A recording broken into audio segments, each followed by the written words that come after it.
Shalom means hello and goodbye. You can choose release all of the hostages now, not later, and immediately return all of the people that you murked, or it is over for you. Only sick and twisted people keep bodies, and you are sick and twisted. I am sending Israel everything it needs to finish the job. Not a single H member will be safe if you don't do as I say. I have just met with your former sausages, whose lives you have destroyed. This is your last warning. For the leadership, now is the time to leave Gaza, while you still have a chance. Also, to the people of Gaza, a beautiful future awaits, but not if you hold sausages. If you do, you are capital DEAD exclamation point. Make a smart decision.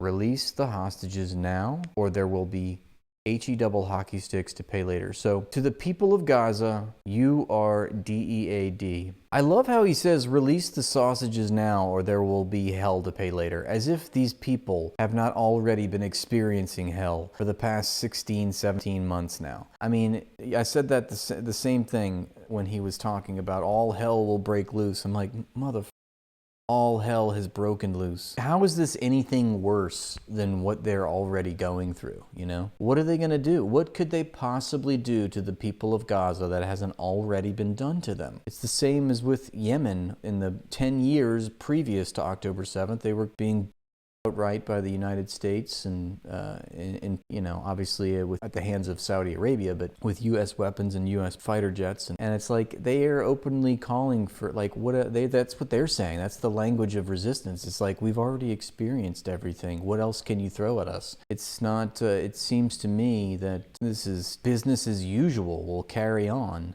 You had to mute him from the speech last night. Can't understand his voice. I mean, you know, I have to say, I have to give it to him. At least he can speak, unlike the last president. And I get that, like, some of his strategy, I guess, is to say something completely hyperbolic and outlandish just so that he can get a counter proposal. But yeah, this is just insanity. The fact that we have a president of the United States calling for the destruction of an entire civilization in this manner, even though the entire civilization has already been destroyed. Insane. If you do, you are dead. Make a smart decision.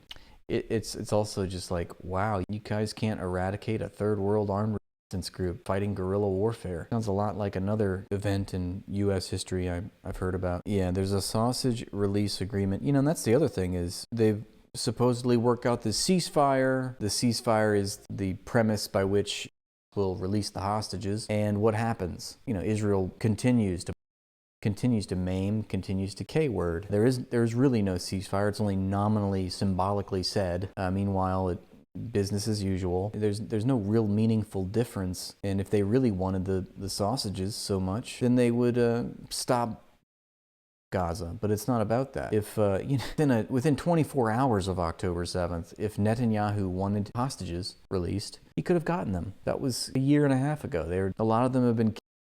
You had 3 of them crying out in Hebrew in the middle of the street. They were murked by the IDF. They've never cared about the sausages. Thank you. Empire is quite irrational. I know. I mean, it's rational for the 1%. I mean, you know, in terms of, like, if it's a success and if it's logical, yes, it's all those terms are class-based, you know. The postages, there you go, pasta. Why didn't I think of that? Which happens first? Israel recovers all the sausages, or the current Israeli government is yeah, I don't think they're not going to be able to recover their sausages. But, you know, how is this any more or less insane than the AI video that he shared, you know?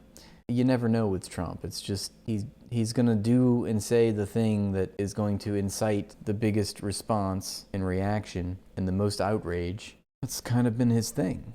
America is woke no longer, he says. We're going back to sleep. Will Italy attempt to take over Palestine because they used to own it in the Bible? Well, that's a different time than, you know, has no bearing on today, okay? Because the only thing that matters is that 3,000 years ago, that's where my version of history starts, and that's the one that the world needs to adhere to. So history stopped 3,000 years ago, okay? And it restarted on October 7th, 2023, okay? So if you don't agree with that, then you must hate the That's all I can say. I mean, think about if any other political, religious group, what have you, tried to claim that their history was the only correct one and it was divine right. Let's just do a thought experiment. If the Scientologists said, look, according to our origin story, 35 million years ago, we were aliens that came to Earth and were dropped into volcanoes. We were sacrificed. That is my lineage, goes back to, those volcanoes were actually in, let's say, Uganda. So we're going to take over Uganda now because that is our ancestral homeland. I mean, nobody would, I mean, maybe some people would go along with it, but it sounds pretty crazy, right? Well, that's Israel for you.